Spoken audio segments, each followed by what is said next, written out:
မင်္ဂလာပါမိထက်ကြာစံစီချက်ကလေးလုံးမှာဖြစ်တယ်ကြာစံလေးကိုမိထက်ပြုတ်ထားပြီးတော့စီချက်ကလေးထည့်မှာဖြစ်ပါတယ်ဒီမှာဒါကတော့စက်တုံဖြူစီချက်ကလေးထည့်ထားတာပါချက်ထားတာပါရှင်စက်တုံဖြူလေးကတော့နင်းငယ်ထည့်ပြီးစီချက်ကလေးထည့်မယ်ပြီးရင်မိထက်ရဲ့ဟွန်ဒါရှိရင်းခတ်မုတ်ကလေးနင်းငယ်ထည့်မယ်ရှင်ထည့်ပြီးရင်စားလေးနင်းငယ်ထည့်မယ်စားလေးနင်းငယ်ထည့်ပြီးရင်ဒီမှာမိထက်ရဲ့ပဲငပြန်လေးနင်းငယ်ထည့်နော်ကိုအိမ်မှာလို့စီချက်ပေါ့ကြာစံစီချက်ကလေး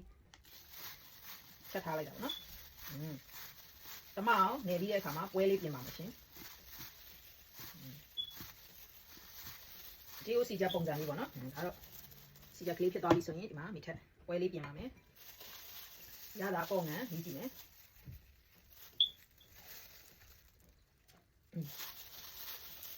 ရတာပေါ့ငံကလည်းကောင်းပါပြီဆိုရင်ပွဲလေးပြင်ပါမယ်ရှင်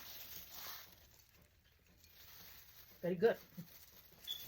ဝယ်လေးတွေရပြီဆိုရင်မိထက်ပြုတ်ထားတဲ့ဒီရက်ကလေးထည့်နော်ဒါတော့မိထက်ကိုယ်တိုင်လုပ်ထားတဲ့အသားလုံးလေးပဲဖြစ်ပါတယ်